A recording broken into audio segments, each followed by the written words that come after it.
Hello. Our today's guest is Mr. Arun Anand.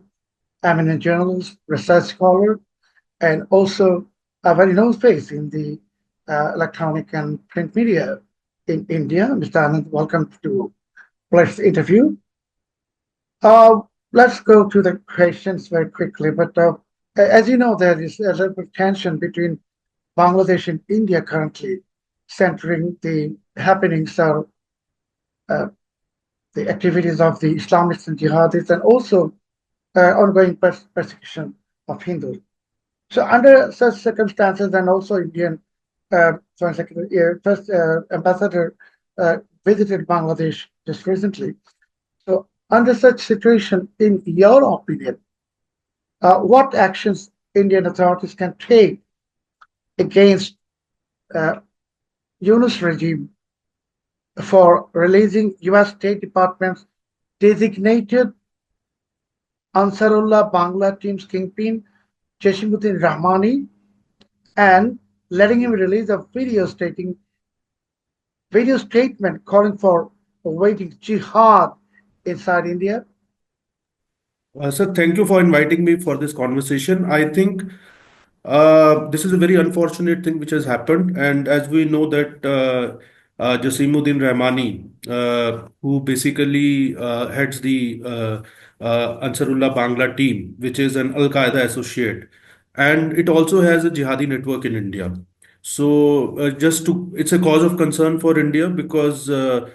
Two members of this outfit were recently arrested at a railway station at Guwahati. They were accused of, they have been apprehended because they were indulging in running a module of terror activities. And more importantly, it's a grave cause of concern because ABT works very closely with Lashkar-e-Taiba and Pakistan's ISI. So, and just for our viewers, this partnership between them broadly, between the LET and Lashkar-e-Taiba and ABT, it started in 2022. And at that time, ABT had set up a base in West Bengal. And then there were specific intelligence inputs, according to which about 50 to 100 ABT cadres. So they were planning to infiltrate Tripura from across the border. And the grave cause of concern is that they use very highly encrypted tools. They are very well trained, very highly motivated cadres. So releasing him is kind of trying to fuel the terror activities in India. So that's a grave cause of concern. So, I mean, with Pakistani involvement with ABT, I mean, the ISI and this Lashkar-e-Taiba and other outfits, as well as Al Qaeda, and as you say that they have already infiltrated deep inside India. And now with the situation, what we are seeing in Bangladesh, where jihadists are and Islamists are getting a free hand to do whatever they want.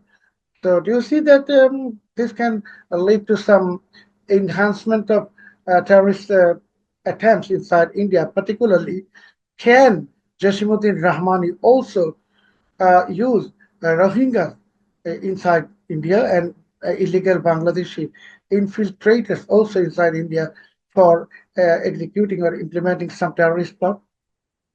Yes, I think this is more of a pressure tactic from the Yunus government because as we are seeing that the whole world is watching that how the minorities were targeted in Bangladesh, especially Hindus, and India has raised a very serious concern. Also, as we know that Muhammad Yunus, it's very ironical, Chaudhry Saab, because it is the US deep state which has played a very significant role in installing Muhammad Yunus. And he is not doing anything without taking consent from the US deep state. And here we are that he is releasing a person who is accused of or who is known as a terrorist and who is known to be running an Al Qaeda affiliate. And so that is one. Second is that of course it can because now he has been released because he's not in jail, so he will have more time to coordinate the activities. And we have seen that especially in the northeastern states. they have a strong, they have set up a base there, and they have cadres there. And in fact, earlier this year, a national investigation agency court, so it had actually imprisoned, it had convicted two of the ABT associates, Jalaluddin Sheikh and Abdul Subhan. They were accused of radicalizing youth in one of the districts of Assam, and especially in West Bengal. Also, they're known to have set up a base. So, with the release of this person and the kind of video he has released, so it clearly shows his intentions that he is not there to just come out and sit tight. He is going to kind of coordinate, and he is going to fuel further anti-India activities. So I think that's a Mr. common Anand, you theme. are also a counterterrorism specialist, and you are also keeping eyes on various uh, activities throughout the world. So, you and I, we have never seen actually any of the countries in the world that the way we are seeing in Bangladesh, that openly hundreds of Al Qaeda and Islamic State flags are being waved openly on the streets and chanting slogans. So, I mean, how do you see this situation? I think it's more than India. I think it's a cause of concern for all the patriotic Bangladeshis. Because we have seen what has happened in Afghanistan. We have seen basically what has happened in Pakistan.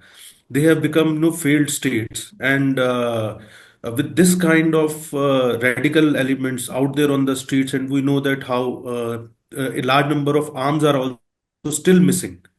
And these arms are apparently with these radicals. So I think I absolutely agree with you that nowhere in the world this kind of thing has happened. And it seems, that every patriotic Bangladeshi, and of course, because India has played a significant role in liberation of Bangladesh, in formation of Bangladesh, and in supporting Bangladesh. So it's a kind of a grave threat to the democracy in this part of the world. Also, it will have implications, global implications, because we saw that what happened after Taliban took over in Afghanistan. So ultimately, it led to the spread of global terrorism, and those who had actually promoted forces like Taliban, now they are also suffering. We are seeing the bloodshed which is happening in Pakistan. So and also the also the terror activities which happened against the United States also. So I think it's a cause of concern, and we are facing a very grave situation, and it has global implications. It has not only implications for Bangladesh or India. And also, we don't see, even in Pakistan, which is a terror patron nation and terror plagued nation, we even don't see in Pakistan that such kind of large number of Al Qaeda flags or ISIS flags roaming on the streets. I mean, it is. I mean, Bangladesh seems that under Yunus regime, Bangladesh has become far worse. I mean, than even Pakistan. So with this thing, as you know, with the Pakistani ruling party, Pakistan Muslim League Nawaz (PMLN), is top leader, one of the top leaders, Mr. Ishad Ahmed Khan. He publicly admitted on a broadcast network, Indian broadcast network, he said that they are sending weapons concealed in the cargoes from Pakistan. And he is also saying that they are sending these weapons to, quote, liberate Bangladesh from Indian aggression, unquote. And with this admission of Mr. Khan of sending weapons to Bangladesh, do you see the possibility of Pakistani ISI recruiting Rohingyas for implementing terrorist attacks inside India? And if so, how such security threats can be combated by the Indian authorities when we are aware of the presence of a large number of Rohingyas inside India? See, we in India, the broad estimate, the official estimate of United Nations is that there are about 49,000, around 50,000 Rohingyas, but unofficial estimates are they are much more in number. And in fact, government of India has been seized of of the fact that Rohingya Muslims are have become a bait for ISI, have become ISI is radicalizing them. ISI is doing the indoctrination, and it is doing through this. It is not a new phenomena, of course. Yunus government and the proximity between the current incumbent government in Bangladesh and the Pakistan growing so much. So it is going to see flip. I just want to share a couple of things that that LET has had an NGO called Falah Insaniyat Foundation, and Pakistan's ISI also had an NGO which it used as a front. It's called Al Khidmat Foundation. So they have been Al pretty Hikmah. active in the Al Hikmah, right? Rohingya. You said Yeah, Al Hikmah. yeah. Al Khidmat. Yeah, Al Khidmat Foundation, and in fact, post this tsunami in 2004, so in the garb of doing relief work, so they penetrated deeply amongst the Rohingyas, and the central government of the government of India, in fact, filed an affidavit in 2022 in Delhi High Court, which clearly mentioned that Rohingyas have very close, a number of Rohingyas are developing very close links with Pakistan and Pakistan's ISI, and they are getting trained to carry out terror activities in India. So it has expressed this concern, and in fact, if you look at it, it's as I said, it's not a new phenomena. In July 2012, we know the notorious terrorist Hafiz Saeed. So he organized a seminar in Pakistan in which he said that to give relief to Rohingyas, Rohingya should carry out jihad. And then they have ISI has also set up Harkatul Jihad Arakan in Myanmar, and it renamed it as Arakan Rohingya Salvation Army. In fact, there's a very interesting input which I want to share, that in 2014-15, a group of Sikh or a group of Khalistani terrorists, I won't say Sikh, a group of Khalistani terrorists, they were caught in Thailand. So when they were interrogated, so one of them said that they were trained in Rohingya in a Rohingya camp, and they were those who trained them. So he took the names also. One was Ustad Wazir, who is an LET veteran, Lashkar-e-Taiba veteran, and another was Colonel Chaudhary of ISI. So these links are pretty clear, and I think Rohingyas with their overflowing refugee camps with nowhere to go, and so they are a perfect kind of prey for organizations like ISI and Pakistani establishment, and also there are frontal organizations like Lashkar-e-Taiba and Jaish-e-Mohammed. So, and there have been number of incidents where Rohingya Muslims have been caught in India who were trying to carry out the terror activities, who were running modules. But with this kind of development happening, because Bangladesh under Sheikh Hasina, so it had ensured the Indian security concerns are addressed. But the current government doesn't seem to be towing that line, and it is not addressing the security concerns of India. It is rather opening, a can of worms by doing all these things. As you know, and we know that this Arakan army has already captured Mokhtar. And now Arakan army is basically a Buddhist, this is a Buddhist organization. And Rohingyas are mostly Muslims. They were driven out by the Myanmar authorities, but now, Arakan, for Arakan army also, possibly the Rohingyas are not their allies. So Bangladesh has already around more than 12 lakh Rohingyas now in Cox's Bazar.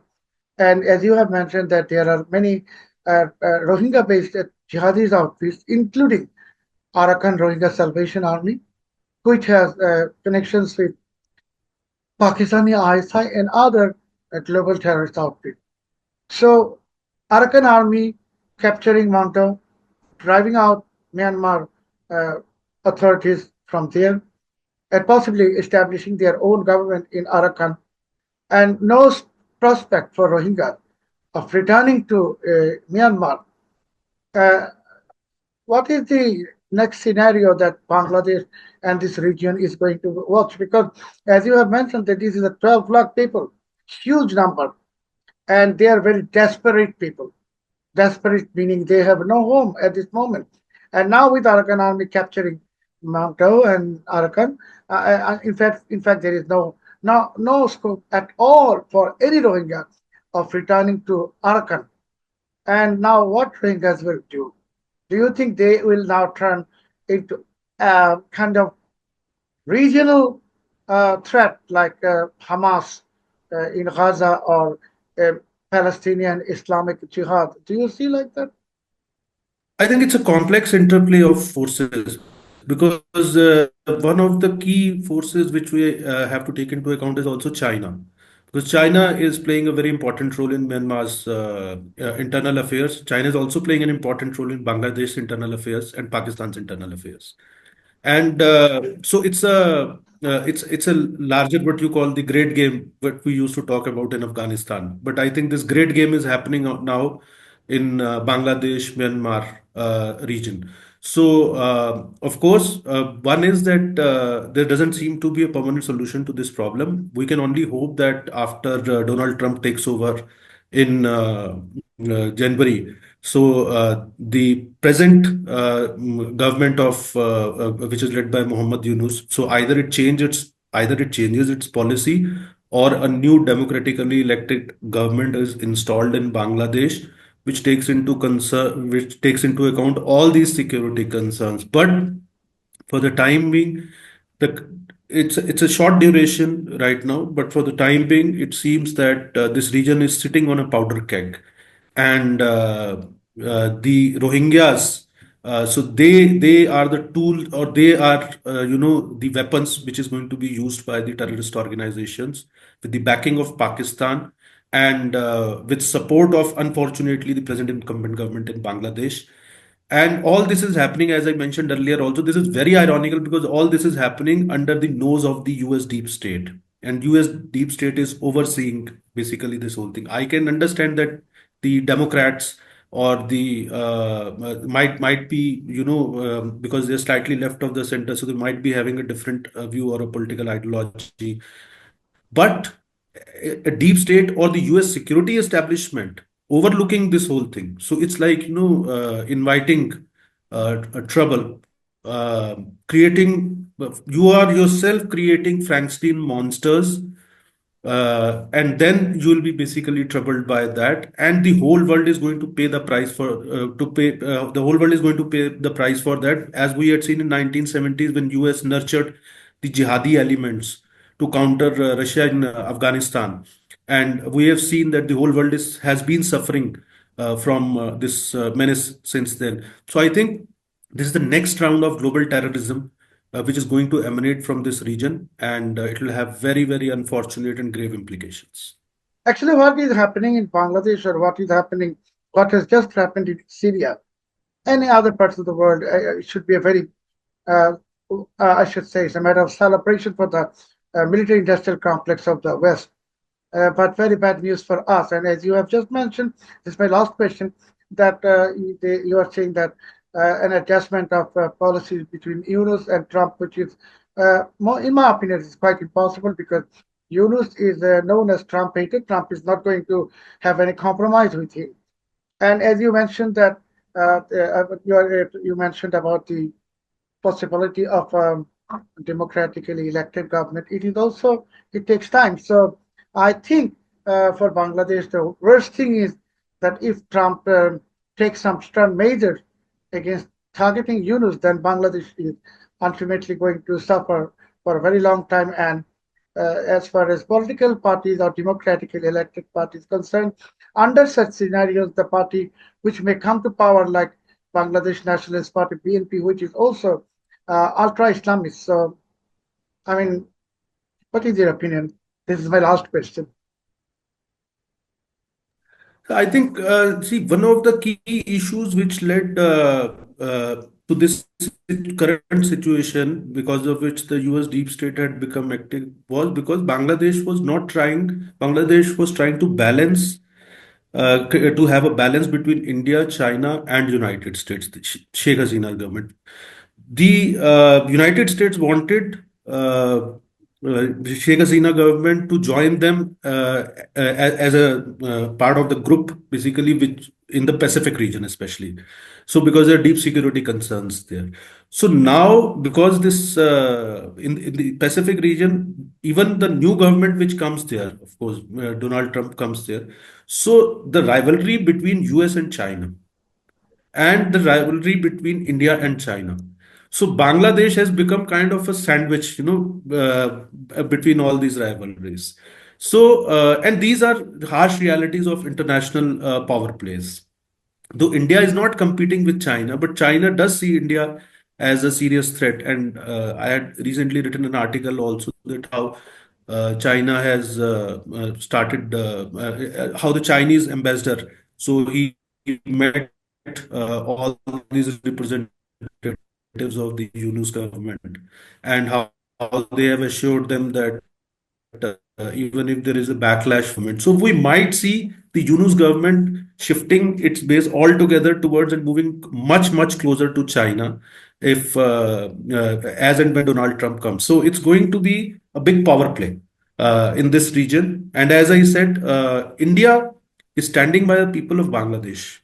And India is deeply committed towards the people of Bangladesh, be it of any religion. But India, and I think post Donald Trump, we might see a big shakeup in this region and recalibration of the equations. And in during all this, I think India is going to stand by Bangladesh in terms of India is going to, as I said, India is going to stand by Bangladesh in context of its people and take care of the interests of the people, because there was a huge pressure on the current government here to put very stringent economic sanctions on the Yunus government after we saw what has happened. But it has resisted this pressure because ultimately a common Bangladeshi is going to get affected by this. So that is the approach basically which the Indian government is taking. And rest, as I said, it's a complex interplay, especially with US and China, and Bangladesh will have to maintain a balance. With this, your comment, Mr. Arun Anand, we'd like to conclude today's interview, and I'd like to express my profound gratitude for giving your valuable time to pledge. And I hope we will meet again on discuss some other topic. Viewers, we were talking to Mr. Arun Anand, eminent journalist, research scholar, and an expert on counterterrorism and international affairs. Uh, Thank you very much for watching it, and please Thank subscribe you, to sir. our Thank you channel. for inviting me. Thank you. Thank you.